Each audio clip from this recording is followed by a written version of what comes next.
নমস্কাৰ লক্ষীদেৱ Das information YouTube চেনেললৈ স্বাগতম। ঋণ পুনৰুদ্ধাৰ এজেণ্ট পৰীক্ষাৰ প্ৰশ্ন আৰু উত্তৰসমূহ অসমীয়াত উপস্থাপন কৰিছোঁ। অংশ নৱম, প্ৰথম, দ্বিতীয়, তৃতীয়, চতুৰ্থ, পঞ্চম, ষষ্ঠম আৰু সপ্তম সেইসমূহ মই উপস্থাপন কৰিলোঁ। আপোনালোকে চোৱা নাই যদি ডেছক্ৰিপশ্যনত লিংক আছে, তাত চাব আৰু ইংলিছ ভাৰ্চনো পাব। আৰু যদি আপোনালোকে পোনপ্ৰথমে মোৰ চেনেললৈ আহিছে, কাষতে থকা ৰঙা কালাৰ ছাবস্ক্ৰাইব বুটামটো টাচ কৰি দিব আৰু বেল আইকনটো অল টাচ কৰিব। তেতিয়া এনেধৰণৰ উপযোগী ভিডিঅ'সমূহ আপোনালোকে পোনপ্ৰথমে চাব বা শুনিব সক্ষম হ'ব। উপস্থাপন কৰা হৈছে লক্ষীদেৱ দাস 9100-46197, সঞ্চালক কৃষ্ণগুৰু কম্পিউটাৰ প্ৰশিক্ষণ কেন্দ্ৰ, KCTC আৰু CSC ই-গভাৰ্নেন্স কেন্দ্ৰ, অকাজান শান্তিপুৰ, ব্ৰহ্মপুত্ৰ বিদ্যালয়ৰ ওচৰত, অকাজান, চিলাপথাৰ, জিলা ধেমাজি, অসম। ডাক সূচক সংখ্যা 787059।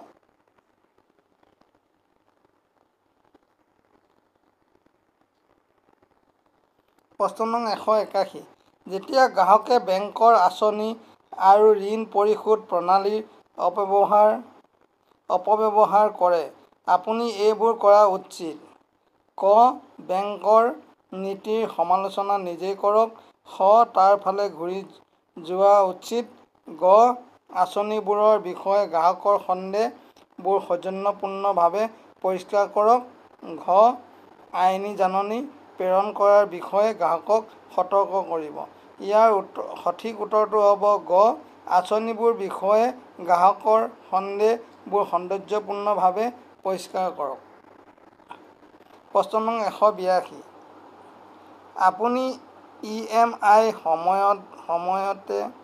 সময়মতে পৰিশোধ নকৰাৰ পৰিমাণবোৰ কেনেদৰে ব্যাখ্যা কৰিব? এজন গ্ৰাহকক যি প্ৰথমবাৰৰ বাবে ডিফল্টাৰ হয়। ক. আইনী জাননী প্ৰেৰণ কৰাৰ ভাবুকি দিয়ক। খ. তাক তেওঁক যে বেংকে তেওঁৰ সম্পত্তি আৰু সম্পত্তি জব্দ কৰিব। গ. তেওঁ ভৱিষ্যতৰ ঋণ কেনেদৰে অতি কঠিন হ'ব তাক বৰ্ণনা কৰক। ঘ. তেওঁক কওক যে তেওঁ ঋণ পৰিশোধ নকৰালৈকে আপুনি তেওঁক সাক্ষাৎকাৰ কৰি থাকিব। ইয়াৰ সঠিক উত্তৰটো হ'ব গ. তেওঁৰ ভৱিষ্যতৰ ঋণ কেনেদৰে অতি কঠিন হ'ব তাক বৰ্ণনা কৰক। প্ৰশ্ন নং 183। যোগাযোগ হৈছে সঁহাৰিসমূহ ক. ৩ প্ৰকাৰ, খ. ২ প্ৰকাৰ, গ. ১ প্ৰকাৰ, ঘ. ৪ প্ৰকাৰ। ইয়াৰ সঠিক উত্তৰটো হ'ব খ. ২ প্ৰকাৰ। প্ৰশ্ন নং 184। বানস্কাৰ গ্ৰাহকৰ সম্পৰ্কত এজন বেংকাৰ সঁহাৰিসমূহ ক. সদায় ঋণী, খ. সদায় ঋণদাতা হয়, গ. ঋণদাতা আৰু বা ঋণদাতা হ'ব পাৰে, ঘ. ঋণদাতা বা ঋণদাতা হ'ব পাৰে। ইয়াৰ সঠিক উত্তৰটো হ'ব গ. সদায় ঋণদাতা হয়।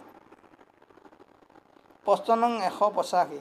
ব্যক্তি এজনৰ সৈতে ভাল আন্তঃব্যক্তিগত সম্পৰ্ক থকাৰ অৰ্থ হৈছে সঁহাৰিসমূহ ক.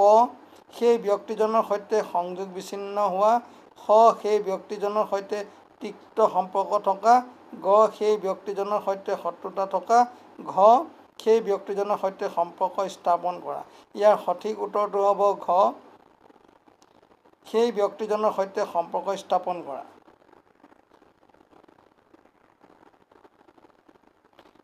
প্ৰশ্ন নং 188। সুৰক্ষা পুনৰ অধিকাৰ কৰাৰ বাবে ঋণদাতা সঁহাৰিসমূহ ক. সংঘ সংস্থা এটাক কৰ্তৃত্ব প্ৰদান কৰিব নোৱাৰি, খ. সংঘ সংস্থা এটাক কৰ্তৃত্ব প্ৰদান কৰা উচিত নহয়, গ. সংঘ সংস্থা এটা কৰ্তৃত্ব দিব পাৰে, ঘ. প্ৰসংগ সংস্থা এটা কৰ্তৃত্ব দিব লাগিব। ইয়াৰ সঠিক উত্তৰটো হ'ব গ. সংঘ সংস্থা এটা কৰ্তৃত্ব দিব পাৰে। প্ৰশ্ন নং 189। অমৌখিক যোগাযোগ হৈছে সঁহাৰিসমূহ ক. কথিত ইংৰাজী, খ. শাৰীৰিক ভাষা, গ. লিখিতভাৱে ব্যৱহৃত শব্দ, ঘ. সংকুচিত ভাষা। ইয়াৰ সঠিক উত্তৰটো হ'ব খ. শাৰীৰিক ভাষা। প্ৰশ্ন নং 190। প্ৰাপ্য পৰিমাণ সংগ্ৰহ কৰি ঋণ পুনৰুদ্ধাৰ এজেণ্টসকলে সাধাৰণতে 3 মাহ গ্ৰহণ কৰে, অৰ্থাৎ সঁহাৰিসমূহ ক.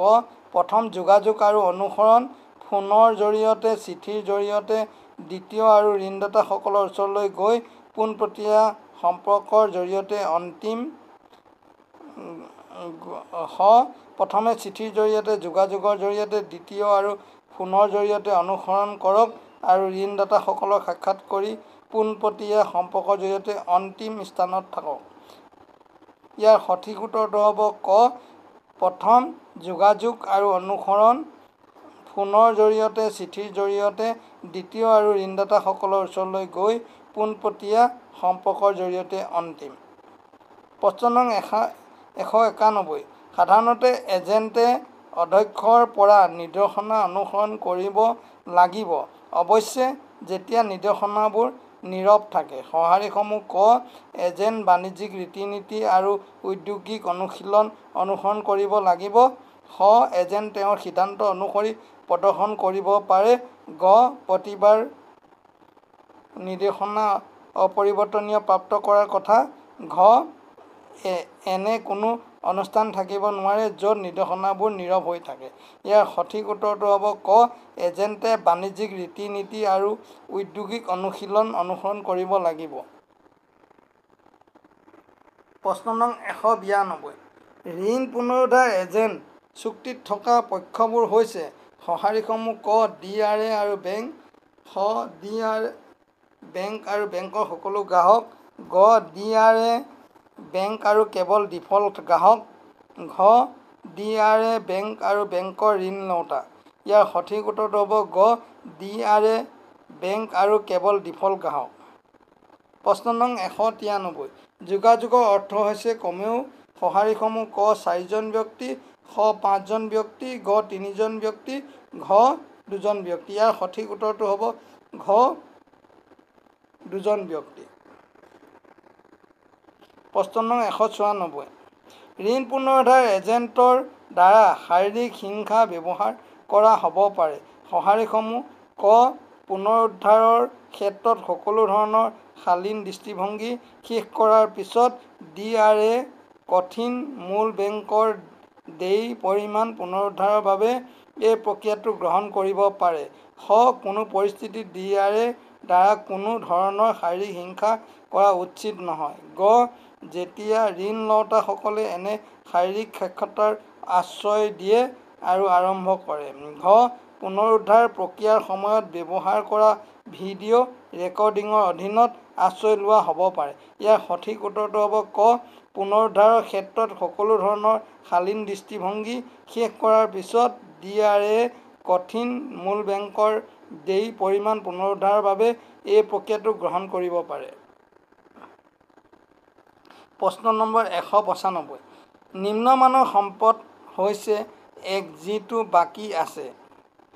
সঁহাৰিসমূহ ক 12 মাহ কম কিন্তু 3 মাহতকৈ অধিক সময়ৰ বাবে NPA। খ 12 মাহতকৈ অধিক সময়ৰ বাবে কিন্তু 3 মাহতকৈ কম সময়ৰ বাবে NPA। গ 3 মাহতকৈ অধিক সময়ৰ বাবে কিন্তু 12 মাহতকৈ কম সময়ৰ বাবে NPA।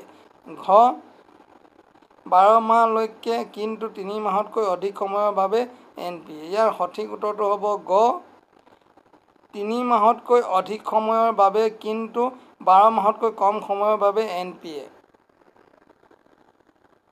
থেংকছ। ইমানখিনি সময় আপোনালোকে খুব মনোযোগেৰে শুনাৰ কাৰণে আপোনালোকক অশেষ ধন্যবাদ।